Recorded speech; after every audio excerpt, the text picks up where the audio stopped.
ဂျနိခကနေစပြီးတော့ကျွန်တော်ကြံခဲ့တဲ့နှစ်ပေါင်း80ကျော်90လောက်ကဂျာမနီရဲ့တတိယအင်ပါယာတက်ရိုင်းလို့ခေါ်တဲ့နာဇီခေတ်ကိုပြန်ကြီးလိုက်တဲ့အခါမှာတိတိတသာကြီးကိုဆရာနာရှင်တယောက်ဖြစ်နေတဲ့အဒေါ်ဟစ်တလာကိုဘာကြောင့်များဂျာမနီပြည်သူတွေကအပြေအဝထောက်ခံအားပေးခဲ့ကြတာလဲဆိုပြီးတော့အားသိမိကြမှာအမှန်ပဲဖြစ်ပါတယ်အများစုကတော့ဂျာမနီပထမကမ္ဘာစစ်မှာဆစ်ရှုံးလို့မတရားချုပ်ဆိုခံထားရတဲ့ဘာဆိုင်စာချုပ်ကြောင့်ပြည်တွင်းခြေနေခက်ခဲပြီးစီးပွားရေးကျက်တဲလာတဲ့အတွက်ဂျာမနီပြည်သူအများအပြားကဆရာနာရှင်စနစ်ကိုထောက်ခံအားပေးခဲ့ကြတာဖြစ်နိုင်တယ်လို့ပြောဆိုသုံးသပ်ခဲ့ကြပေမဲ့အဲ့ဒါရာခိုင်နှုန်းတော်တော်များများအားဖြစ်ပဲမှန်ကန်တယ်လို့ပြောလို့ရပါတယ်တကယ်တမ်းဆရာနာရှင်တယောက်ဖြစ်တဲ့ဟစ်တလာရဲ့လုပ်ရက်တွေကိုဂျာမနီပြည်သူတွေအပြည့်အဝထောက်ခံအားပေးခဲ့ရတဲ့အဓိကအကြောင်းရင်းကတော့စာပေပညာဝေဖန်ရေးနဲ့စာရေးဆရာ PhD ဘွဲ့ကနာဇီပါတီရဲ့ဝါဒဖြန့်ဖြူးရေး propaganda ဝင်ကြီးဖြစ်တဲ့ဟစ်တလာရဲ့သစ္စာအရှိဆုံးမိတ်ဆွေ Joseph Goebbels ကြောင့်လို့လည်းပြောလို့ရပါသေးတယ်သူကမဟုတ်မှန်တဲ့သတင်းတွေနာဇီစနစ်ကိုစံထားတဲ့စာအုပ်တွေနဲ့ကြော်ညာရုပ်ရှင်တွေကိုအသုံးပြုပြီးတနိုင်ငံလုံးရဲ့စိတ်ဓာတ်ကိုဘလို့ထိန်းချုပ်လှည့်စားရမလဲဆိုတာကိုကောင်းကောင်းကြီးနားလည်ခဲ့တဲ့သူတယောက်ဖြစ်တဲ့အတွက်ဂျာမနီပြည်သူတွေကိုစစ်အာဏာရှင်စနစ်ထောက်ခံတဲ့ပြည်သူလူထုတရက်ဖြစ်အောင်လို့အပြည့်အဝနဲ့ပုံဖော်ဖန်တီးခဲ့တဲ့သူတယောက်လည်းဖြစ်ပါတယ်မိတ်ဆွေတို့ကိုအခုကျွန်တော်တင်ဆက်ပေးနေတဲ့အကြောင်းအရာလေးကအမြင်မတူလို့ထင်မြင်ယူဆချက်နဲ့ခံယူချက်တွေကွဲလွဲပြီး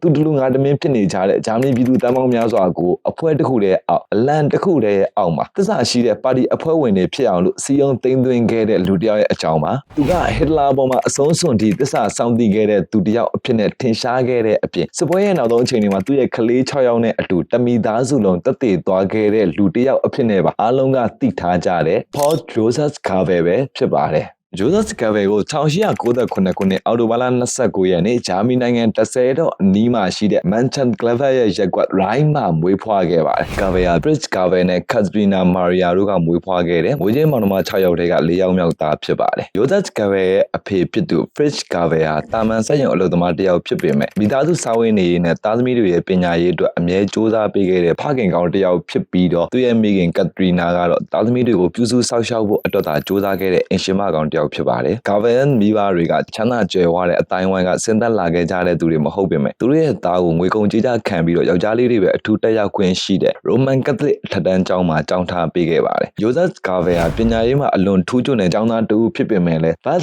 defect လို့ခေါ်တဲ့မွေးရပါချို့ယွင်းချက်ယောဂနဲ့မွေးဖွားလာတဲ့ကလေးတစ်ယောက်ဖြစ်တဲ့အတွက်အဆုတ်ရောင်ခြင်းအပါအဝင် Clubfoot လို့ခေါ်တဲ့ခြေထောက်အတွင်းဘက်ကိုကွေးဝင်နေတဲ့ယောဂတွေကိုပါခံစားခဲ့ရပါတယ်။အဲဒါကြောင့်ပဲငယ်စဉ်ကလေးဘဝမှာ Joseph Goebbels ဟာခွဲစိတ်ကုသမှုတွေကိုခံယူခဲ့ပေမဲ့လည်းသူ့ရဲ့ညာဘက်ခြေထောက်ကပြန်လည်ကောင်းမွန်လာခြင်းမရှိပဲအယိုးတွေအတွင်းဘက်ကိုကျုံဝင်သွားတာကြောင့်ဘဝတစ်သက်တာလုံးဒုက္ခိတအဖြစ်နဲ့အားငယ်စိတ်ကြီးစွာပဲနေထိုင်ခဲ့ရပါတယ်။နာတာရှိအဆုတ်ရောင်ယောဂအကြောင်းလည်းမကြာခဏဆိုသလိုနေမကောင်းဖြစ်ပြီးကျန်းမာရေးချူကြတဲ့သူတဦးဖြစ်တဲ့အတွက်လူငယ်အရွယ်ကမ္ဘာစစ်ကြီးဖြစ်ပွားနေတဲ့ကာလ1914ခုနှစ်ပထမကမ္ဘာစစ်အတွင်းမှာစစ်မှုထမ်းခြင်းကနေကင်းလွတ်ခွင့်ရခဲ့ပါတယ်။တမိုင်းပညာရှင်အများစုကတော့ Joseph Goebbels ရဲ့မွေးရပါယောဂတွေနဲ့ဒုက္ခိတဘဝရဲ့အားငယ်မှုကိုခံစားခဲ့ရတယ်ဆိုတဲ့အချက်ဟာသူ့ရဲ့သင်ယူလိုစိတ်နဲ့ဘဝဆိုင်ရာကြီးမားတဲ့ဆုံးဖြတ်ချက်တွေပေါ်မှာကြီးကြီးမားမားသက်ရောက်မှုရှိခဲ့တယ်လို့သုံးသပ်ထားကြပါတယ်။ Joseph Goebbels ရဲ့မိဘတွေကပညာသင်ဆုချီးမြှင့်ခြင်းခံရပြီးအတန်းထဲမှာအထူးကျွမ်းဆုံးကျောင်းသားအဖြစ်သတ်မှတ်ခံထားရတဲ့သူတို့ရဲ့သားကိုဂုဏ်သိက္ခာရှိတဲ့ကက်သလစ်ဘုန်းတော်ကြီးတစ်ပါးဖြစ်စေခြင်းခဲ့ပါတယ်။ဒါပေမဲ့လည်း Goebbels ကတော့အထက်တန်းကျောင်းပြီးတဲ့အချိန်1918ခုနှစ်အသက်19နှစ်အရွယ်ကနေစပြီးတော့စာပေပညာနဲ့သမိုင်းဘာသာရပ်ကိုအထူးဂရုစိုက်ပြီးလေ့လာလိုက်စားခဲ့တာကြောင့်တဖြည်းဖြည်းနဲ့ဘာသာရေးနဲ့ဝေးကွာတဲ့လူငယ်တစ်ယောက်ဖြစ်သွားခဲ့ရပါတယ်။အဲ့ဒါအပြင် Goebbels ဟာဒုက္ခိတတစ်ယောက်ဖြစ်မွေးဖွားလာတဲ့သူ့ရဲ့ဘဝနဲ့ပတ်သက်ပြီးဖန်ဆင်းရှင်ဖရာသခင်ကိုမတရားဘူးဆိုတဲ့အမြင်နဲ့ဒေါသ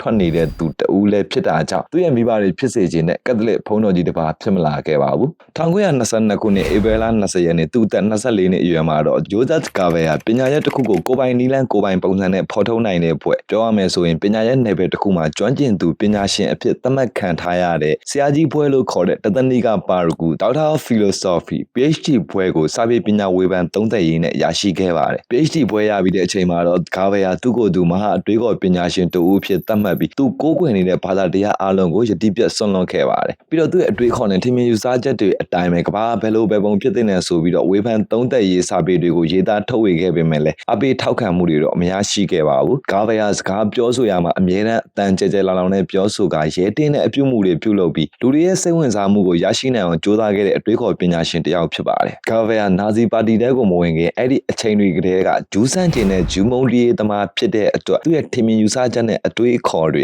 ကမုံတီးမှုများလွန်အားကြီးတာကြောင့်ပုံလေးထုတ်ဝေသူစာအုပ်တိုက်တွေကသူ့ရဲ့စာပေအရေးသားတွေကိုလက်ခံမပေးကြပါဘူးဘလို့ပဲဖြစ်ဖြစ် PhD ဘွဲရထားတဲ့လူငယ်စာရေးဆရာတယောက်အနေနဲ့သူ့ရဲ့အရေးချင်းတွေကိုထုတ်ဖော်ပြသနိုင်ဖို့ကိုယ်ပိုင်ပုံလေးထုတ်ဝေမှုတွေကိုစတင်ခဲ့ပေမဲ့ဂဗယ်ရဲ့စာအုပ်တွေကဖတ်ရှုသူပရိသတ်အလွန်နှဲပါပြီးအပိထောက်ခံမှုတွေမရရှိခဲ့တာကြောင့်မအောင်မြင်တဲ့စာရေးဆရာတဦးအနေနဲ့စိတ်ပိုင်းဆိုင်ရာထိခိုက်မှုရှိတဲ့လူငယ်တဦးဖြစ်လာခဲ့ပါတယ်စာရေးဆရာတယောက်အဖြစ်နဲ့အောင်မြင်မှုမရရှိခဲ့တဲ့ခက်ခဲမှုနဲ့အစင်မပြေမှုအလုံးဟာဂျိုဇက်ဂါဗယ်ကိုနာဇီပါတီတဲကိုဝင်ရောက်ဖို့အတွက်အကြောင်းရင်းတစ်ခုဖြစ်စေခဲ့ပါတယ်။အဲ့ဒါအပြင်နာဇီပါတီကပထမကမ္ဘာစစ်ရဲ့အကျိုးဆက်ကြောင့်ပြည်တွင်းစီးပွားရေးခက်ခဲပြီးအစင်မပြေမှုများစွာရင်ဆိုင်နေကြရတဲ့ဂျာမနီပြည်သူတွေကိုကောင်းမွန်တဲ့နိုင်ငံတော်တရက်ပြန်လည်တည်ဆောက်ပေးမယ်ဆိုတဲ့အာမခံချက်နဲ့ပြောဆိုစည်းရုံးနေခဲ့တဲ့အတွက်လည်းဂျိုဇက်ဂါဗယ်ကနာဇီပါတီကိုအထူးပဲစိတ်ဝင်စားခဲ့ပါတယ်။ Bierhaus Post ပုံကံမှုကနေဟစ်တလာပြန်လည်လွတ်မြောက်လာပြီးနာဇီပါတီကိုအသစ်ပြန်လည်ဖွဲ့စည်းတဲ့အချိန်1924ခုနှစ်အသက်28နှစ်အရွယ်မှာတော့ဂျိုဇက်ဂါဗယ်ကနာဇီပါတီကိုအဖွဲ့ဝင်နံပါတ်806နှစ်နဲ့ဝင်ရောက်ခဲ့ပြီးတော့ဟစ်တလာရဲ့ပါတီတွင်းပြိုင်ဘက်ဖြစ်တဲ့ပြည်သူ့လွှတ်တော်အမတ်ဂရီဂေါ်ဆွတ်စတာရဲ့လက်အောက်မှာနာဇီပါတီရဲ့အပတ်စဉ်ထုတ်သတင်းစာ NS Briefe ရဲ့အယ်ဒီတာချုပ်ဖြစ်တာဝန်ထမ်းဆောင်ခဲ့ပါတယ်။အဲ့ဒါအပြင်ဂါဗယ်ဟာရိုင်းလန်လို့ခေါ်တဲ့ဂျာမနီစက်မှုမြို့တော်ရဲ့ဇွတ်ဖေးလီယာဒေသမှာပါတီဥက္ကဋ္ဌနဲ့ပါတီကိုယ်စားလှယ်လောင်းအဖြစ်လည်းပူးတဲ့တာဝန်ထမ်းဆောင်ခဲ့ပါတယ်။ဂါဗယ်ကအခြားနာဇီပါတီဝင်တွေလိုမျိုးအဒေါ်ဟစ်တလာကိုလေးစားလုံးနာဇီပါတီတဲကိုဝင်ခဲ့တဲ့သူမဟုတ်တဲ့အတွက်ပါတီအစနိုင်ငံရေးအာဏာအပြိုင်ဆိုင်စ조사နေကြတဲ့အချိန်တွေမှာသဘောထားကွဲလွဲမှုတွေရှိခဲ့ပေမဲ့1926ခုနှစ်ဟစ်တလာထုတ်ဝေခဲ့တဲ့သူ့ရဲ့ကိုယ်တိုင်ရဲ့အထုပ်ပတိစာအုပ် Mein Kampf ကိုဖတ်ရှုပြီးတဲ့အခါမှာတော့ဟစ်တလာပေါ်မှာထားတဲ့သူ့ရဲ့သဘောထားတွေကလုံးဝကိုပြောင်းလဲသွားခဲ့ပါတယ်ဟစ်တလာစီယုံရေးအနေနဲ့တသနိကပညာရှင်ပညာတတ်ဂါဗယ်ကိုရေးပသူတဦးအဖြစ်ရွရွရဆက်ဆံပြီးတော့အကောင်းဆုံးစီယုံသိမ်းသွင်းခဲ့တာကြောင့်ခြေထောက်တစ်ဖက်မတန်သူဒုက္ခိတစာရေးဆရာတယောက်အဖြစ်တင်ငယ်စွာရှင်သန်ခဲ့ရတဲ့ဂျိုဇက်ဂါဗယ်ဟာဟစ်တလာကိုသစ္စာခံသူတယောက်ဖြစ်နေလုံးဝကိုပြောင်းလဲသွားခဲ့ပါတယ်နာဇီပါတီတဲကိုဝင်ပြီးတဲ့အချိန်တွေမှာဂါဗယ်ရဲ့အယူအဆတွေကိုနာဇီအဖွဲ့ဝင်တွေကတကယ်ပဲတန်ဖိုးထားပြီးတော့အသုံးပြုလာတာကြောင့်သူ့နေရာကိုသူရှာဖွေတွေ့ရှိခဲ့တယ်လို့တော့ပြောလို့ရပါတယ်။ဂျိုဇက်ဂါဗယ်ရဲ့စာပေအရေးသားတွေကနာဇီပါတီအတွက်အဖွဲ့ဝင်အသစ်တွေကိုဆွဲဆောင်ပေးနိုင်တဲ့အပြင်နောက်ပိုင်းမှာဟစ်တလာကိုနိုင်ငံတော်ရဲ့အမျိုးသားခေါင်းဆောင်တဦးအဖြစ်အသိမှတ်ပြုပေးခြင်းခံရလောက်တဲ့အထီကိုပဲအထောက်အကူဖြစ်စေခဲ့ပါတယ်။ဂါဗယ်ရဲ့ဒန်နာရီအရဟစ်တလာပေါ်မှာထားတဲ့သူ့ရဲ့သဘောထားကိုပြောပြ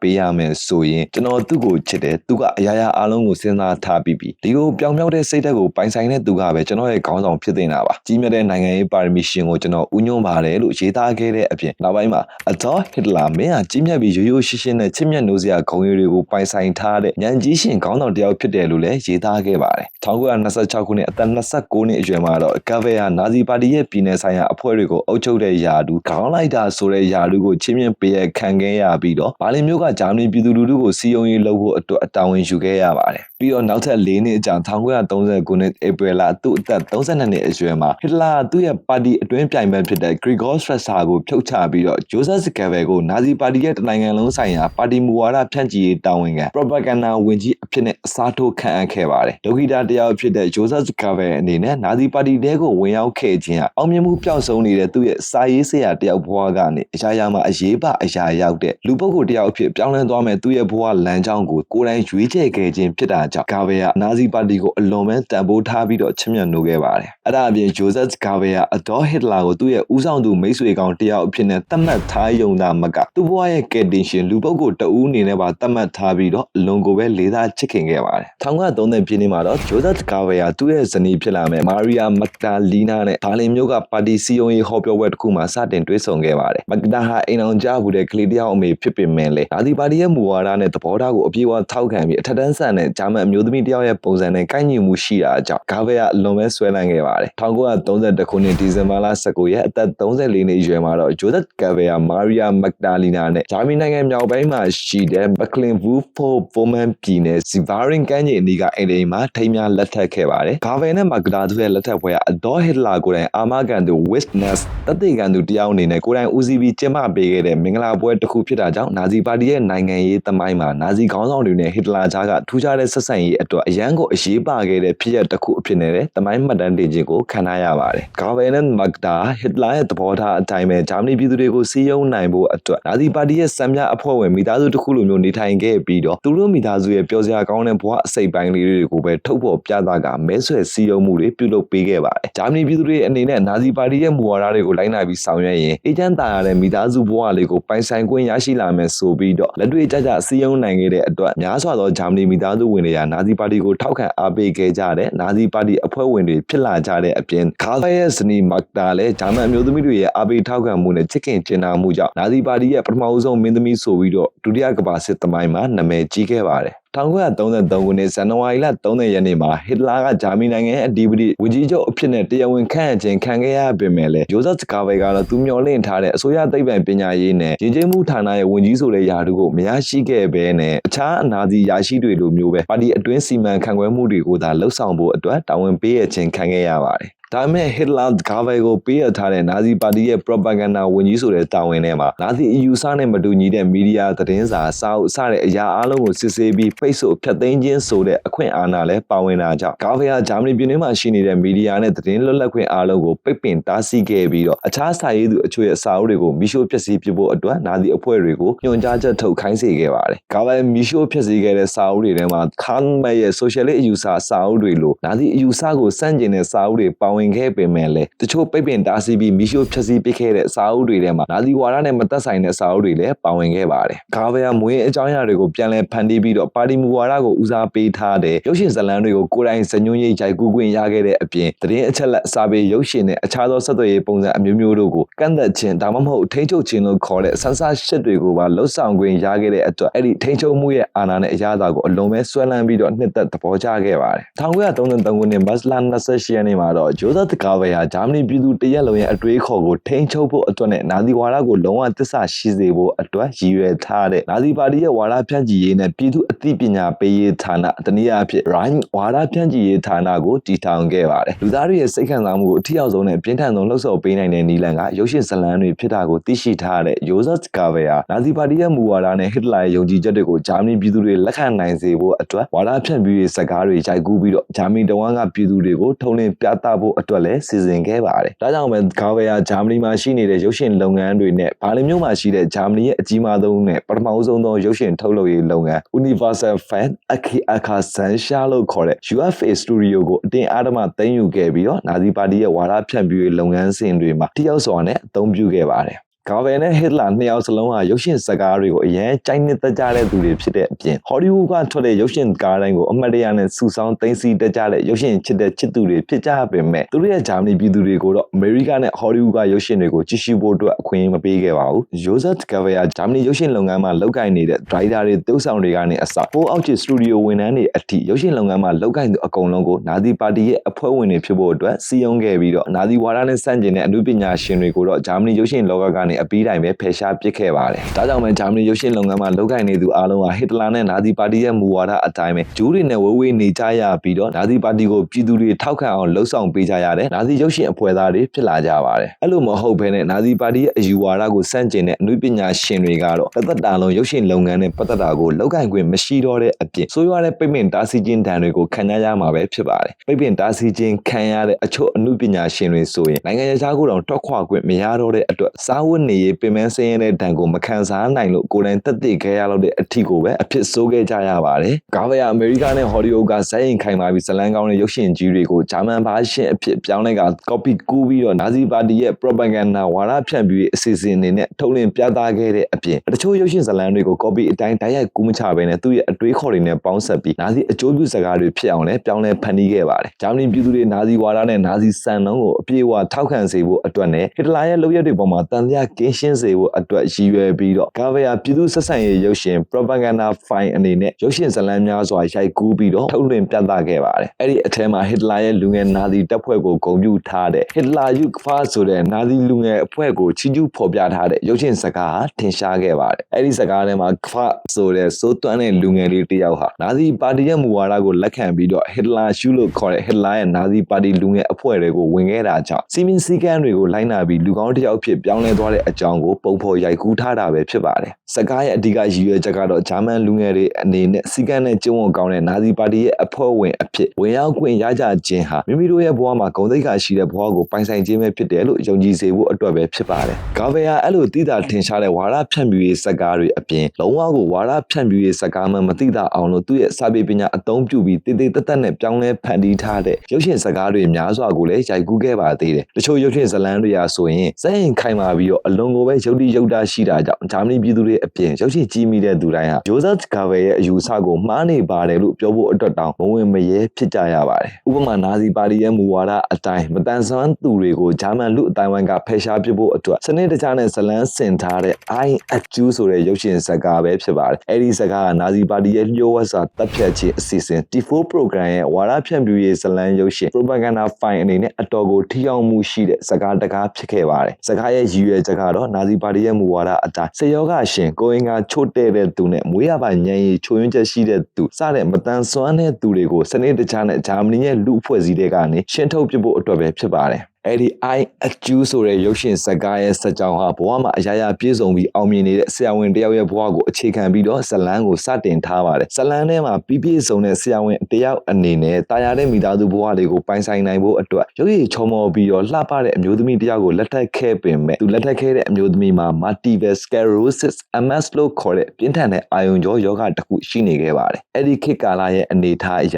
multiple sclerosis MS ဆိုတဲ့ပြင်းထန်တဲ့အာရုံကြောယောဂဟာကုသဖို့အတွက်ဆေးမရှိသေးတာကြောင့်ဆရာဝန်ရဲ့မိန်းမဖြစ်သူကပြင်းထန်တဲ့ယောဂဝေဒနာကိုအလွန်အမင်းခံစားခဲ့ရပြီးတော့မျက်စိမမြင်တော့တဲ့အပြင်စီဝံလည်းမထိန်နိုင်တော့ပါဘူး။သူမကနာကျင်မှုထံကိုသေလောက်အောင်ခံစားနေရပြီးတော့အသက်ရှူဖို့အတွက်တောင်ခက်ခဲနေတာကြောင့်သူမရဲ့ခင်မွန်းဖြစ်သူဆရာဝန်ကိုသူမခံစားနေရတဲ့ဝေဒနာတွေကလည်းလွတ်မြောက်အောင်ကူညီပေးဖို့အတွက်ငြိမ်းချမ်းတဲ့သေခြင်းတရားပေးဖို့တောင်းဆိုခဲ့ပါတယ်။ဆရာဝန်လည်းကျင့်ဝတ်တွေကိုစဉ်းစားပြီးစောင့်ထိန်ခဲ့ပေမဲ့နောက်ဆုံးသူချစ်ရတဲ့သူ့ရဲ့ချစ်သူခံစားနေရတဲ့ဝေဒနာတွေကိုဆက်လက်ကြည့်ရှုနိုင်ဖို့အတွက်ခွန်အားမရှိတော့တာကြောင့်ရင်နာနာနဲ့ပဲသူ့ရဲ့အမျိုးသမီးကိုသူကိုယ်တိုင်ဆေးပေးပြီးတော့မဆီခေးလင်းလို့ခေါ်တဲ့ဂရုဏာတရားသေခြင်းနဲ့တပ်ပစ်ခဲ့ပါတယ်။စကားထဲမှာဆရာဝန်ကိုဆေးပေးပြီးတော့လူသားတယောက်ကိုသေစေခဲ့တဲ့အတွက်လူချင်းဝတ်ဆိုင်ရာအဖွဲ့တွေကအပြင်းအထန်ကန့်ကွက်ပြီးတော့တရားစွဲဆိုကြခြင်းပဲဖြစ်ပါတယ်။ဇလန်ရဲ့အဓိကအပိုင်းကလည်းတရားခွင်အတွင်းမှာတရားရင်ဆိုင်ရတဲ့အခန်းကိုအဓိကရိုက်ပြထားတာဖြစ်ပြီးတော့တရားရုံးချုပ်ရဲ့ရှေ့မှာဒီအမှုကတကယ်ပဲလူသတ်မှုတစ်ခုလားဒါမှမဟုတ်တရားခံဆရာဝန်ရဲ့ရှောက်လွဲချက်အတိုင်းသူ့အမျိုးသမီးကိုဆင်းရဲဒုက္ခကတကယ်ပဲကယ်တင်ပေးခြင်းဖြစ်သလားဆိုတာကိုအပြန်အလှန်ပြောဆိုပြီးတော့ထင်မြင်ယူဆချက်တွေကိုအပြင်းထန်ငြင်းခုန်ကြရတာပဲဖြစ်ပါတယ်။အဲ့ဒီ I Acu ဆိုတဲ့ရုပ်ရှင်ဇာတ်ကားဟာနာဇီပါတီရဲ့ဝါဒဖြန့်ဖြူးရေးစကားတကားဖြစ်ပေမဲ့လည်းစက်ရင်တိဆောက်ပုံကောင်းမွန်ပြီးတော့ပြောချင်တဲ့စကားလုံးတွေကိုအရေးသားကောင်းမွန်စွာနဲ့အတိအကျထည့်သွင်းပြောကြားထားတာကြောင့်ဝါဒဖြန့်ဖြူးရေး propaganda စကားတကားလို့တော့မသိတာပဲနဲ့ဂျာမနီပြည်သူတွေကိုကောင်းကောင်းကြီးစီယုံနိုင်ခဲ့ပါတယ်။ဒီနေ့ခေတ်ရုပ်ရှင်ကြည့်တဲ့ပရိသတ်တွေတော့အဲ့ဒီ I Acu ဆိုတဲ့ရုပ်ရှင်ဇာတ်ကားကိုကြည့်မိတဲ့အခါမိမိတို့လက်ခံကျင့်သုံးနေတဲ့လူသားချင်းဆိုင်ရာစာနာမှုကျင့်ဝတ်တွေကတကယ်ရောဟုတ်ပါမလားမှားများမှားနေသလားဆိုတဲ့ဝီယောဒီအဖြေတွေထွက်ကြမှာအမှန်ပါပဲဒါပေမဲ့လည်းအဲ့ဒီအသက်သက်ချင်းဆိုင်ရာခံယူချက်တွေကမတန်ဆွမ်းသူများနဲ့တက်ကြီးရွယ်အိုတွေအပေါ်မှာကြီးမားတဲ့ချိန်ချောက်မှုကိုဖြစ်ပေါ်စေနိုင်တဲ့အပြင်အသက်သက်ချင်းတွေမြည်သည့်အခါမှာမှန်ကန်ခြင်းမရှိဆိုတဲ့လူကျင့်ဝတ်ရဲ့နေရာမှာတရားအရာရောစေပညာရဲ့ရည်မှန်းချက်တွေအသက်ကယ်တင်ဖို့သာဖြစ်သည်အသက်တွေကိုတည်ဆုံးစေဖို့မဟုတ်ဆိုတဲ့စေပညာရဲ့ဆိုင်ရာကျင့်ဝတ်တရားအရာပါလုံးဝကိုမှန်ကန်တဲ့အရာတော့မဟုတ်ပါဘူးဒါကြောင့်ပဲအဲ့ဒီ I Acu ဆိုတဲ့ရုပ်ရှင်ကိုနာဇီပါတီရဲ့အန်ရဲ့အကြီးဆုံးနဲ့အဆိုးရွားဆုံးဝါဒဖြန့်ဖြူးရေး propaganda စကားတကားအဖြစ်နဲ့မှတ်တမ်းတင်ထားခဲ့ကြပါတယ်။အဲ့ဒီရုပ်ရှင်ကြည့်ပြီးတဲ့အခါမှာတော့တန်ပေါင်းများစွာသောဂျာမနီပြည်သူတွေဟာမတန်ဆွမ်းသူများနဲ့ဒုက္ခိတတွေကိုတည်သေးခြင်းဟာသူတို့ရဲ့ဒုက္ခတွေကိုကူညီပေးခြင်းဖြစ်တယ်လို့လက်ခံမှန်းမသိလက်ခံခဲ့ကြရတဲ့အတွက်နာဇီပါတီရဲ့မတန်ဆွမ်းသူများနဲ့စိတ်ရောဂါရှင်တွေကိုတုတ်တင်တက်ဖြတ်ခဲ့တဲ့အစီအစဉ် T4 program ကိုထောက်ခံမှန်းမသိထောက်ခံခဲ့ကြရပြီးတော့မိမိတို့ရဲ့မိသားစုအတွင်းမှာရှိနေတဲ့ယောဂဝေဒနာတွေကိုနာဇီပါတီရဲ့လက်ထဲကိုအနှင်းပေးခဲ့ကြရပါတယ်။ဂါဗယ်ယာဝါဒဖြန့်ဖြူးရေး propaganda ဝန်ကြီးတဦးအနေနဲ့စိုးရတဲ့ပါတီနိုင်ငံရေးကိုလှုံ့ဆော်သူတဦးအဖြစ်နာမည်ကြီးခဲ့တဲ့အပြင်တုံ့ဆောင်မင်းသမီးတွေနဲ့ပတ်သက်ပြီးတော့လည်းနာမည်ကြီးခဲ့တဲ့သူတစ်ယောက်ဖြစ်ပါတယ်။အမျိုးသမီးတွေကိုရုပ်ပိုင်းဆိုင်ရာပစ္စည်းတစ်ခုလို့သဘောထားတဲ့ဂါဗယ်ယာဂျာမနီရဲ့ရုပ်ရှင်လောကကိုချုပ်ကင်ထားတဲ့ propaganda ဝန်ကြီးတဦးအနေနဲ့လှပတဲ့တုံ့ဆောင်ရုပ်ရှင်မင်းသမီးတွေပတ်လည်ဝိုင်းရိုက်နေတဲ့သူ့ရဲ့အနေအထားကိုအပြည့်အဝပဲအခွင့်အရေးယူခဲ့ပါတယ်။အဲ့ဒီရုပ်ရှင်မင်းသမီးတွေထဲမှာ Anneliese Ulled လို့ခေါ်တဲ့ဂျာမန်တုံ့ဆောင်မင်းသမီးတစ်ယောက်ရဲ့ထွက်ဆိုချက်အရဂျိုဇက်ဂါဗယ်ယာ သူမကို UFA စတူဒီယိုမှာရိုက်ကူးမဲ့ရုပ်ရှင်ကားတကားမှာပါဝင်တရုပ်ဆောင်ဝင်ရခဲ့တဲ့အကြောင်းပြောပြီးတော့အလုပ်ကိစ္စဆွေးနွေးရန်ဆိုတဲ့ကမ်းလှမ်းချက်နဲ့သူ့ရဲ့အိမ်ကိုကားနဲ့လာပြီးတော့ခေါ်ဆောင်သွားခဲ့ပါတယ်အိမ်ရောက်တဲ့အခါမှာတော့ကာဗေယာသူ့ရဲ့တောင်းဆိုမှုကိုညှင်းဆန်ရင်ဂျာမနီရုပ်ရှင်လောကမှာဘယ်တော့မှအလုပ်လုပ်ခွင့်ရတော့မှမဟုတ်ဘူးလို့ချိန်ချောက်ပြီး Anneliese Ulis ကိုအတင်းအဓမ္မတာမယာပြုခြင်းဖို့အတွက်ကြိုးစားခဲ့ပါတယ် Anneliese Ulis ကာဗေယာဆန္ဒကိုလက်မခံပဲအတင်းရုံးကန်ကထွက်ပြေးခဲ့တဲ့အတွက်နောက်ရက်မှာသူ့ရဲ့ရုပ်ရှင်ဇာတ်ကားဖျက်သိမ်းခြင်းကိုခံခဲ့ရပြီးတော့ဂျာမနီရုပ်ရှင်လောကရဲ့ blacklist စင်းအနေနဲ့နာသီအစိုးရကာလတစ်လျှောက်လုံးရုပ်ရှင်ရိုက်ကူးခွင့်အတွက်ပိတ်ပင်တားဆီးခြင်းကိုခံခဲ့ရပါတယ်ကာဗေယာအမျိုးသမီးအများစုပေါ်မှာအဲ့လိုအပြုအမူမျိုးပြုမှုလေးရှိပေမဲ့လီတာဘာရိုဗာလို့ခေါ်တဲ့ချက်လူမျိုးတရုပ်ဆောင်မင်းသမီးတယောက်နဲ့တွေ့တဲ့အခါ1936ခုနှစ်သူ့အသက်40အရွယ်မှာတော့လုံးဝကိုပြောင်းလဲသွားပြီးတော့အံ့ဩစရာကောင်းလောင်းအောင်ပဲအချစ်အတွက်နဲ့သူ့ရဲ့ယာဒူးနဲ့အာနာအားလုံးကိုဆွန့်လွတ်ခဲ့ပါတယ်ချက်နိုင်ငံရဲ့တရုပ်ဆောင်မင်းသမီးလီတာဘာရိုဗာဟာနာဇီပါတီကိုထောက်ခံခဲ့တဲ့တရုပ်ဆောင်မင်းသမီးတဦးဖြစ်ပြီးတော့ဂူစတာဖျူလစ်လို့ခေါ်တဲ့ဂျာမန်တရုပ်ဆောင်မင်းသားနဲ့တရားဝင်လက်ထပ်ထားတဲ့အိမ်အောင်တဲ့အမျိုးသမီးတယောက်လည်းဖြစ်ပါတယ်ဘဝအောင်မြင်တိုးတက်ရေးကိုသာအဓိကထားတဲ့ဂျာမန်တရုပ်ဆောင်မင်းသားဂူစတာဖျူလစ်ကတော့သူ့ဘဝရှိဖြောင်ပြူးနိုင်ဖို့အတွက်နာဇီဝင်ကြီးနဲ့သူ့ရဲ့မိန်းမသတင်းကိုကြားတဲ့အခါမှာတော့ပါနတ်စွာနဲ့ပဲကွာရှင်းပေးခဲ့ပါတယ်ဒါကြောင့်ပဲယူဇက်ကာဗေရဲ့အချစ်ရေးကနာဇီပါတီအတွင်းမှာတော့ခေါင်းစဉ်မျိုးစုံတွေကိုကြော်ကြားခဲ့ပါတယ်လီတာဗာရိုဗာရဲ့ထွက်ဆိုချက်အရတော့သူမကာဗေကိုတကယ်နှစ်သက်ခဲ့တာမဟုတ်ဘဲနဲ့ခက်ခါလာရဲ့အခြေအနေကဂျာမနီရုပ်ရှင်လောကရဲ့အာဏာအကြီးဆုံးနာဇီဝင်ကြီးကိုညှင်းဆန်ရင်သူမနဲ့အတူသူမရဲ့ယောက်ျားပါအလောက်ကန်ဆုံးရှုံးပြီးဘဝပြတ်သွားမှာဆိုတဲ့အတွက်အခြေအနေရဆက်ဆံခဲ့တာလို့ထွက်ဆိုထားပါတယ်ဘယ်လိုပဲဖြစ်ဖြစ်လီတာဘာရိုဗာရဲ့တုပ်ဆောင်မှုတွေအောက်မှာတော့ယူဇက်ကာဗေယာကြာရှုံးခဲ့ပါတယ်ကာဗေယာသူမရှိလို့ရှိရင်လီတာဘာရိုဗာရဲ့ဘဝအဆင်ပြေပါမလားဆိုတဲ့စိုးရိမ်စိတ်တွေကြီးထွားလာပြီးတော့သူ့ဘဝထက်လီတာဘာရိုဗာရဲ့ဘဝကိုပို့ပြီးတော့ကာကွယ်ပေးခြင်းတဲ့စိတ်တွေဖြစ်ပေါ်လာခဲ့ပါတယ်အဲဒါကြောင့်ပဲ1938ခုနှစ်ဩဂုတ်လသူ့အသက်42နှစ်အရွယ်မှာကာဗေယာသူ့ရဲ့ချီရေးချီယာဇလန်းတွေကိုသူ့ရဲ့မိန်းမမာကတာကိုပြန်ဝင်ဖွင့်ပြောပြီးတော့ကွာရှင်းစာချုပ်မှာလက်မှတ်ရေးထိုးပေးဖို့အတွက်တောင်းဆိုခဲ့ပါတယ်ကာဗေရဲ့ဇနီးမာကတာလည်းချက်ချင်းပဲအဒေါ်ဟစ်လာစီကိုတွားပြီးတော့လီတာဘာရိုဗာအနေနဲ့ယူဇက်ကာဗေကိုလှည့်စားပြီးသူတို့မိသားစုရဲ့ဘဝကိုဖျက်ဆီးဖို့အတွက်ကြံစည်နေပါလေဆိုပြီးတော့ပြောဆိုတိုင်ကြားခဲ့ပါတယ်ဟစ်လာလည်းကာဗေကိုအေးအေးဆေးဆေးဖြေရှင်းဖို့ပြောခဲ့ပေမဲ့ကာဗေကတော့လီတာဘာရိုဗာနဲ့သူ့ရဲ့အခြေအနေတွေဟာနောက်ဆုတ်ဖို့အတွက်မဖြစ်နိုင်တော့တာကြောင့်မာကတာနဲ့သူ့ရဲ့အိမ်တော်ရေးကိုသာကွာရှင်းခွင့်ပေးဖို့အတွက်တောင်းဆိုခဲ့ပါတယ်ပြီးတော့ကာဗေကလီတာဘာရိုဗာနဲ့အတူဂျပန်ကိုအပြီးပိုင်ထွက်ခွာသွားတော့မှဖြစ်တဲ့အတွက်သူ့ရဲ့ယာလူကနေတရားဝင်နှုတ်ထွက်တဲ့အကြောင်းကိုလည်းပြောခဲ့ပါတယ်ဒါပေမဲ့လည်းဂျိုဇက်ကေဗယ်မရှိလို့မဖြစ်တဲ့နာဇီပါတီရဲ့မူဝါဒအကောင့်တွေပေါ်လှုပ်ဆောင်ရေးလုပ်ငန်းစဉ်တွေအတွက်ဟစ်လာသူ့ရဲ့ယာလူနှုတ်ထွက်ခြင်းကိုချက်ချင်းလက်မခံဘဲနဲ့အချိန်3လစောင့်ပေးဖို့အတွက်အလိမ်မာသုံးပြီးတော့စီးရုံးခဲ့ပါတယ်အဲ့ဒီအချိန်3လပြည့်ကမှကာဗယ်ဖြစ်ချင်တဲ့ပုံစံအတိုင်းကွာရှင်းခွင့်ရအောင်လို့လုပ်ပေးမယ်လို့ဟစ်လာဟာအာမခံချက်ပေးခဲ့ပါတယ်ပြီးတော့ဟစ်လာဟာနာဇီမူဝါဒတွေအပေါ်မှာပြည်သူတွေထင်အောင်ထင်မှားမဖြစ်ရ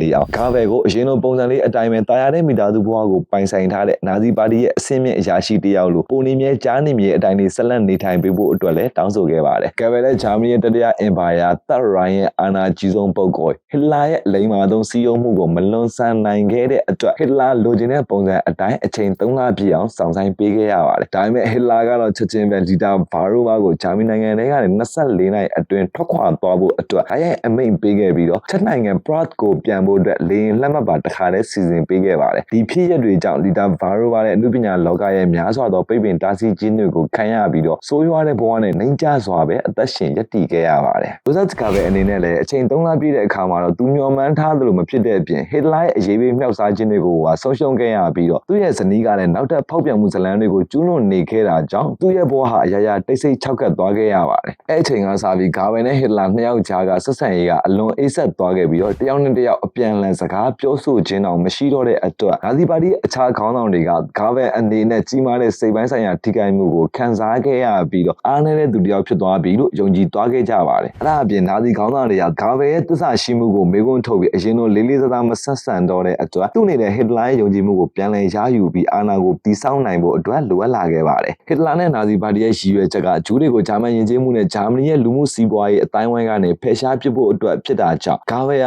ာဂျူးမရှိတဲ့ဂျာမနီနိုင်ငံတည်ဆောက်ရေးအစီအစဉ်တွေကိုအကောင့်ထဲပေါ်လှုပ်ဆောင်ပေးခြင်းဖြစ်ဟစ်လာရဲ့ယုံကြည်မှုကိုပြန်လည်ရယူနိုင်ဖို့အတွက်ကြိုးစားခဲ့ပါတယ်။1938 2018ခုနှစ်နိုဝင်ဘာလ9ရက်နေ့မှာတော့ Joseph Gavel ဟာဂျာမနီနိုင်ငံပိုလန်တန်တမန် Air von Rad လောက်ကျန်တပ်ဖြတ်ခံလိုက်ရတဲ့လူသတ်မှုကိုအသုံးပြုပြီးဂျာမနီပြည်သူတွေအပေါ်မှာကြီးမားတဲ့ဝါဒဖြန့်ဖြူးရေးဆိုင်ရာ brainwash လုပ်ငန်းစဉ်ကိုလှုပ်ဆောင်ခဲ့ပါတယ်။ဂျာမန်တန်တမန် Air von Rad လောက်ကျန်တပ်ဖြတ်ခံလိုက်ရတဲ့ကိစ္စဟာပိုလန်နိုင်ငံကဂျူးလူငယ် Hashtag Greenspan ရဲ့တိုက်ခိုက်မှုဆိုတာမှန်ခဲ့ပေမဲ့လူမျိုးရေးအရတိုက်ခိုက်ခဲ့တဲ့တိုက်ခိုက်မှုတစ်ခုမဟုတ်ဘဲနဲ့ကလေးသားချီတိုက်ခိုက်ခဲ့တဲ့တာမန်ရာဇဝမှုတစ်ခုသာဖြစ်ပါတယ်။ဒါပေမဲ့လည်း Gavel ကတော့ဂျာမနီတန်တမန်အသက်ခံလိုက်ရတဲ့ကိစ္စကြီးမားတဲ့လူမျိုးရေးဆိုင်ရာတိုက်ခိုက်မှုတစ်ခုဖြစ်တယ်ဆိုတဲ့အကြောင်းကိုဂျာမနီနိုင်ငံအစိုးရသတင်းစာတွေထဲမှာထည့်သွင်းကြေညာပြီးတော့လူမျိုးရေးအထီးကရုဏ်းတစ်ခုဖြစ်အောင်လို့လှုံ့ဆော်ဖန်တီးခဲ့ပါတယ်။ Gavel ကလမ်းမတွေပေါ်မှာနေဟောပြောပွဲကျင်းပပြီးတော့ဂျူးတွေအနေနဲ့ဂျာမနီရဲ့ပညာတတ်မျိုးရိုးတွေကိုတုတ်တင်ပစ်ဖို့ကြံနေကြတဲ့အပြင်ဂျာမန်လူမျိုးတွေကိုရက်ဆက်စွာကြုံကျူးနိုင်ဖို့အတွက်ကြံစီနေကြတယ်ဆိုပြီးတော့လမ်းမပေါ်မှာရှိတဲ့ဂျာမန်လူအုပ်ကြီးကိုလှုံ့ဆော်ပေးခဲ့ပါတယ်။ Joseph Gavel ရဲ့လှုပ်ဆောင်မှုကြောင့်ဒေါသထွက်နေတဲ့ဂျာမန်တွေက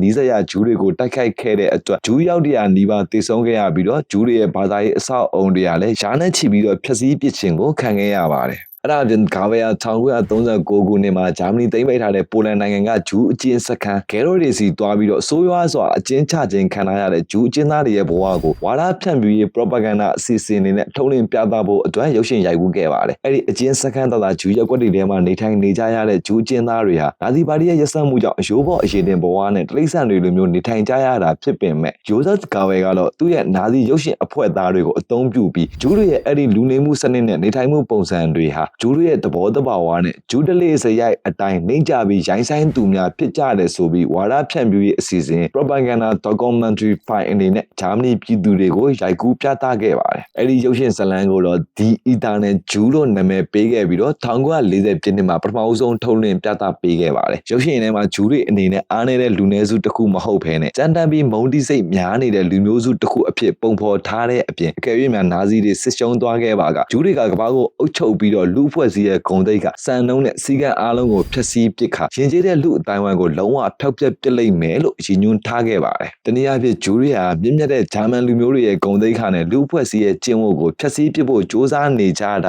ကြောင့်နာဇီပါတီအနေနဲ့လူမျိုးရေးကာကွယ်မှုတွေပြုလုပ်ခြင်းလို့သာရိုင်းဆိုင်တဲ့ဂျူးတွေကိုဖယ်ရှားနေခြင်းဖြစ်တယ်လို့ရည်ညွှန်းထားတဲ့ဂျူးမုန်းတီးအစီအစဉ်တစ်ခုပဲဖြစ်ပါတယ်။ The Eternal Jew ရုပ်ရှင်ကြောင့်ဂျာမနီပြည်သူတွေဟာဂျူးတွေကိုတကယ်ပဲကြောက်ရွံ့ယွန်ရှာခဲ့ရပြီးတော့ဖမ်းဆီးအကျဉ်းချမှုတွေပြုလုပ်နေတဲ့ဂျာမနီရဲ့အကျဉ်းစခန်း concentration camp တွေကတရားမျှတမှုအတွက်တကယ်လှုပ်ဆောင်နေကြတာဖြစ်တယ်လို့လုံးဝကိုယုံကြည်သွားခဲ့ကြပါတယ်။အဲဒီလိုဂျာမနီပြည်သူတွေအနေနဲ့ဂျူးမုန်းတီးလုပ်ငန်းတွေကိုထောက်ခံအားပေးမှုမြင့်တက်လာတာနဲ့အမျှ Joseph Gavel လည်းဒေါ်ဟစ်တလာရဲ့အလေးပေးချစ်ခင်ခြင်းကိုပြန်လည်ရရှိခဲ့ပြီးတော့ဟစ်တလာရဲ့အယုံကြည်ရဆုံးနာဇီခေါင်းဆောင်အဖြစ်အရင်ကတည်းကပုံမှုပြေးသွားတဲ့အခွင့်အရေးနဲ့အာဏာတွေကိုပြန်လည်ပိုင်ဆိုင်ခွင့်ရရှိခဲ့ပါတယ်။အဒေါ်ဟစ်တလာနဲ့ Joseph Gavel ဟာရည်ရွယ်ချက်တူတူမိတ်ဆွေတွေအနေနဲ့ပုံမှုခိုင်မာတဲ့ယုံကြည်မှုတွေကိုအပြန်အလှန်တည်ဆောက်ခဲ့ကြပြီးတော့တမောင်းများစွာသောဂျူးတွေနဲ့များစွာသောလူနည်းစုတွေကိုဖယ်ရှားရှင်းလင်းမဲ့လူမျိုးတုံးတပ်ဖြတ်ရေးအစီအစဉ်ကျွန်တော် site တွေကိုစနစ်တကျနဲ့အောင်မြင်စွာလှုပ်ဆောင်ခဲ့ကြပါတယ်ပြီးတော့အဲ့အချိန်ကနေစပြီးတော့Adolf Hitlerနိုင်ငံရေးဆိုင်ရာအစည်းအဝေးပွဲတွေကိုကိုယ်တိုင်တက်ရောက်ခြင်းမရှိတော့ဘဲနဲ့သူ့ရဲ့ကိုယ်စား Joseph Gavel ကိုပဲဆေလွတ်ပြီးတော့အရေးကြီးတဲ့ဆုံးဖြတ်ချက်တွေကိုချမှတ်နိုင်သူအဖြစ်တာဝန်ပေးခဲ့တဲ့အပြင်ပြည်내ဆိုင်ရာစီယုံရေးဟောပြောပွဲတွေမှာလည်းသူ့ရဲ့ကိုယ်စား Joseph Gavel ကိုပဲစီယုံရေးမိန့်ခွန်းတွေပြောကြားခိုင်းခဲ့ပါတော့တယ်ဒါကြောင့်ပဲ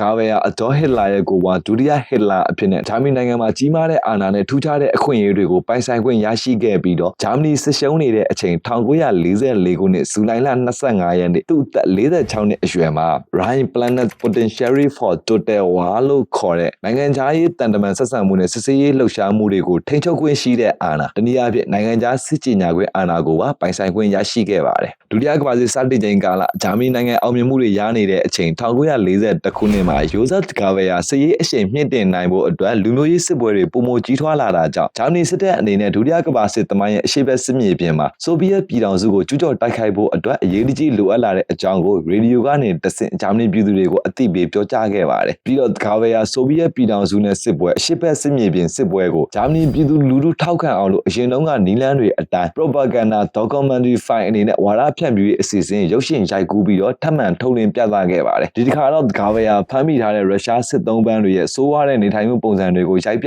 ြထားပြီးတော့ဂျာမနီရဲ့အရှိတ်မှာရှိနေတဲ့ Junet Bolshevik ဆိုဗီယက်ပြည်ထောင်စုရဲ့အုပ်ချုပ်ရေးပါတီတွေကဆိုးရွားတဲ့လူမျိုးတွေဖြစ်တဲ့အပြင်ဂျာမနီရဲ့လူမှုအတိုင်းအဝိုင်းကိုဖျက်ဆီးပစ်ဖို့အတွက်စ조사နေကြတာဖြစ်တယ်လို့ဝါဒဖြန့်မြူခဲ့ပါတယ်တကယ်တော့ဟစ်တလာရဲ့အရှိတ်စစ်မြေပြင်တိုက်ပွဲဆိုဗီယက်ပြည်ထောင်စုနဲ့တိုက်ပွဲဟာတာမန်နိုင်ငံချင်းဆိုင်ရာစစ်ပွဲတွေလိုပဲကိုလိုနီနဲ့ပြုတ်ပြီးတော့လူမျိုးရေးအကျိုးမဲ့ရအောင်နိုင်ဖို့အတွက်ကျူးကျော်တဲ့စစ်ပွဲအမျိုးအစားဖြစ်ပေမဲ့ဂျာမနီပြည်သူတွေအတွက်ကတော့ဂါဘဲဝါဒဖြန့်မြူရေးပညာကြောင့်ဆိုဗီယက်ပြည်ထောင်စုနဲ့အရှိတ်စစ်မြေပြင်စစ်ပွဲဟာလူမျိုးရေးအရာအရန်ကိုအရေးကြီးတဲ့သမိုင်းဝင်စစ်ပွဲအမျိုးအစားဖြစ်တယ်လို့ယုံကြည်သွားခဲ့ကြပြီးတော့စစ်ပွဲကိုအပြည့်အဝပဲထောက်ခံအားပေးခဲ့ကြပါတယ်ဒါကြောင့်ပဲဒုတိယကမ္ဘာစစ်သမိုင်းရဲ့ဂျာမန်ပြည်သူတွေကစစ်ကိုလိုလားစွာထောက်ခံအားပေးခဲ့ကြတဲ့ဝါစပေါ်တာတွေအဖြစ်နဲ့ကမ္ဘာသမိုင်းမှာမှတ်တမ်းတင်ခြင်းကိုခံထားခဲ့ရပါတယ်ဒါပေမဲ့လည်းမိတ်ဆွေတို့သိထားတဲ့အတိုင်းပဲဂျာမနီအနေနဲ့ဆိုဗီယက်ပြည်ထောင်စုရုရှားကိုကျူးကျော်တိုက်ခိုက်ခြင်းဟာဒုတိယကမ္ဘာစစ်သမိုင်းမှာအင်အားကြီးမားပြီးတော့နယ်မြေပိုင်ဆိုင်မှုများစွာရှိနေတဲ့ဂျာမနီရဲ့တတိယအင်ပါယာတာရိုင်းကိုပျက်စီးစေဖို့အတွက်အဓိကအကြောင်းရင်းဖြစ်စေခဲ့ပါတယ်အနှုတ်40ဒီဂရီအောက်ရှိနေတဲ့အေးခဲတဲ့သဘာဝတရားကြီးရဲ့ကာကွယ်ပေးမှုကြောင့်ဂျာမန်စစ်သားတွေကဆိုဗီယက်ပြည်ထောင်စုနဲ့တိုက်ပွဲအရှေ့ဘက်စစ်မြေပြင်ကိုစစ်ဦးပိုင်းမှာအောင်မြင်စွာတိုက်ခိုက်နိုင်ခဲ့ကြပေမဲ့လည်းနောက်ပိုင်းမှာတော့စစ်ပန်းတဲ့ဒဏ်ကိုခံခဲ့ကြရပြီးတော့အရေးနှိမ့်သွားခဲ့ရပါတယ်အမေရိကန်ပြည်ထောင်စုကလည်းဂျပန်ရဲ့တိုက်ခိုက်မှုတွေကြောင့်မဟာမိတ်တပ်တွေဘက်ကနေဒုတိယကမ္ဘာစစ်တဲကိုဝင်ရောက်လာခဲ့တဲ့အပြင်အီတလီကလည်းစစ်ပွဲရဲ့နောက်ပိုင်းကာလတွေမှာဂျာမနီကိုစွန့်ခွာပြီးမဟာမိတ်တပ်တွေနဲ့ပူးပေါင်းသွားခဲ့တဲ့အတွက်ဂျာမနီရဲ့စစ်ရေးအာဏာအဖက်ဖက်ကနေရုတ်ရော်သွားခဲ့ရပါတယ်တဖြည်းဖြည်းစစ်ရှုံးမှုဖြစ်ပေါ်လာတဲ့ဂျာမနီရဲ့အခြေအနေတွေကိုသိနေတဲ့ယိုဇက်ဂါဗေယာဆွေးနွေးပွဲတွေကနေတဆင့်ပြည်သူလူထုရဲ့ဘဝကိုကယ်တင်နိုင်ဖို့အတွက်စဉ်းစားခဲ့ပေမဲ့လည်းအဒေါ်ဟစ်လာနဲ့နာဇီပါတီရဲ့သဘောထားအတိုင်းအဆုံးစွန်ထိတိုက်ခိုက်မဲ့ပျက်စီးရလမ်းကြောင်းကိုပဲသူဟာရွေးချယ်ခဲ့ပါ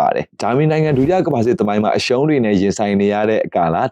1945ခုနှစ်မှာအခြားနာဇီခေါင်းဆောင်တွေကဟစ်တလာကိုဘာလင်ကနေထွက်ခွာပြီးတော့ဘာဗေးရီးယားပြည်နယ်ဩစတြေးလျနဲ့အီတလီမြောက်ပိုင်းမှာရှိတဲ့ဂျာမနီရဲ့နောက်ဆုံးခံတပ် National Redoubt ကိုပြောင်းရွှေ့နေထိုင်ပြီးတော်လှန်ရေးပြန်လည်စုဖွဲ့နိုင်ဖို့အတွက်စီယုံခဲ့ကြပေမဲ့ဂါဗေကတော့ဟစ်တလာအနေနဲ့ဘာလင်မှာပဲနောက်ဆုံးအချိန်ထိဆက်လိုက်ရက်တည်တဲ့အကြောင်းကိုခုခံပြောဆိုခဲ့ပါတယ်1945ခုနှစ်ဧပြီလ22ရက်နေ့မှာတော့အဒေါ်ဟစ်လာသူရဲ့ကောင်းဆက်ဆံအဆုံးသတ်မဲ့သူရဲ့ဘဝနေဝင်ခြင်းကိုရွေးချယ်တဲ့အနေနဲ့ဘာလင်ကနေမစွန့်ခွာပဲနောက်ဆုံးအချိန်ထိပြည်သူလူထုနဲ့အတူရက်တည်ဖို့အတွက်ဆုံးဖြတ်ခဲ့တာကြောင့်ယိုဇက်ဂါဗေနဲ့သူရဲ့ဇနီးဖြစ်သူမာဂတာတို့ဟာလည်းဘာလင်မှာပဲအတူတူဆက်လက်နေထိုင်ပြီးတော့ဟစ်လာနဲ့အတူတိုက်ပွဲဝင်ပေးဖို့အတွက်ဆုံးဖြတ်ခဲ့ပါတယ်နောက်ထပ်တစ်ရက်ကြာ1945ခုနှစ်ဧပြီလ23ရက်နေ့မှာတော့ယိုဇက်ဂါဗေဟာဘာလင်မျိုးသူမျိုးသားတွေအနေနဲ့မိမိတို့ရဲ့အမိမြေနဲ့မိသားစုဝင်တွေကိုကာကွယ်ပေးဖို့အတွက်အဆုံးထိတိုက်ပွဲဝင်တဲ့အကြောင်းကိုအောက်ပါအတိုင်းမိန့်ခွန်းပြောကြားပေးခဲ့ပါတယ်မင်းရဲ့မျိုးအတွက်တိုက်ပွဲဝင်ဖို့မင်းကတောင်းဆိုပါတယ်မင်းရဲ့ဇနီးမယားမင်းရဲ့သားသမီးတွေမင်းရဲ့မိဘတွေအတွက်မင်းမရှိတဲ့အရာအလုံးနဲ့တိုက်ပွဲဝင်လိုက်ပါမင်းရဲ့လက်တွေကငါတို့ချစ်ခဲ့ဘူးသမျှနဲ့ငါတို့နောက်လာမယ့်မျိုးဆက်တွေအားလုံးကိုကာကွယ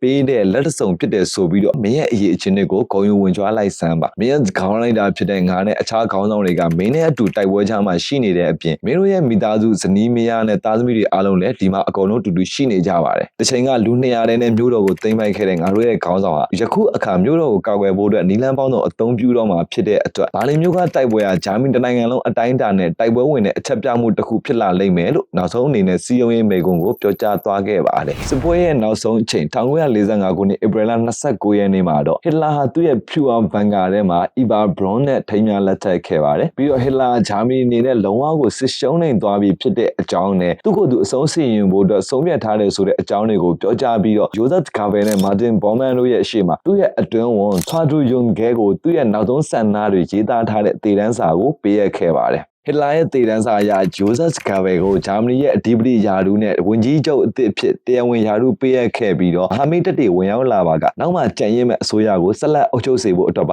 တာဝန်ပေးအပ်ခဲ့ပါတယ်ဒါပေမဲ့လည်းဂျိုဇက်ဂါဗေကအဒေါ်ဟစ်လာကိုအလုံးမဲ့သဘောကျချစ်ခင်တဲ့သူဖြစ်တာကြောင့်ဟစ်လာရဲ့အမိန့်ကိုညှင်းဆန်ပြီးသူနဲ့တူတခါလဲတက်သေးဖို့အတွက်ပဲဆုံးဖြတ်ခဲ့ပါတယ်1945ခုနှစ်ဧပြီလ30ရက်နေ့ဟစ်လာတက်သေးသွားတဲ့အချိန်မှာတော့ဂါဗေစောက်တီယာမရတဲ့သူတွေလိုမျိုးပဲစိတ်သက်ကြပြီးတော့ဒီလိုမျိုးငါတို့နဲ့အတူမရှိတော့တဲ့အတွက်ငါတို့ဘာဆက်လုပ်ရမှာလဲငါတို့မှဘာမှကိုလုပ်စရာမရှိတော့ဘူးငါတို့အရာအလုံးကိုဆုံးရှုံးသွားပြီငါတို့ရဲ့တခုတည်းသောထွက်ပေါက်ကအဒေါ်ဟစ်လာကိုရွေးချယ်ခဲ့ခြင်းဖြစ်တဲ့အတွက်ငါသူ့ရဲ့စံနမူနာအတိုင်းပဲလိုက်နာမယ်ဆိုတဲ့သူ့ရဲ့စိတ်ခံစားချက်တွေကိုထုတ်ဖော်ပြသခဲ့ပါတယ်တချို့သမိုင်းသူတွေတီတွေကတော့ယိုဇက်ဂါဗေကထင်ပေါ်ကျော်ကြားတဲ့သူ့ရဲ့လူနေမှုပုံစံနဲ့ခြေထောက်တစ်ဖက်မတန်ခြင်းဆိုတဲ့မွေးရပါဒုက္ခိတအားနည်းချက်တွေကြောင့်အခြားနာဇီတွေလိုထွက်ပြေးဖို့မဖြစ်နိုင်လို့ဟစ်တလာနဲ့အတူကိုယ်တိုင်တက်တည်ခဲ့ခြင်းဖြစ်နိုင်တယ်လို့ဝေဖန်သုံးသပ်ထားကြပါတယ် ဘလို့အကြောင်းကြောင့်ပဲဖြစ်ဖြစ်ဟစ်တလာတည်ဆုံးပြီးတရက်အကြာ1945ခုနှစ်မေလ1ရက်နေ့သူ့ရဲ့အသက်48နှစ်အရွယ်မှာတော့ဂါဗယာသူ့ရဲ့မိန်းမမတ်တာနဲ့အတူသူတို့ရဲ့အသက်12နှစ်အရွယ်17နှစ်အရွယ်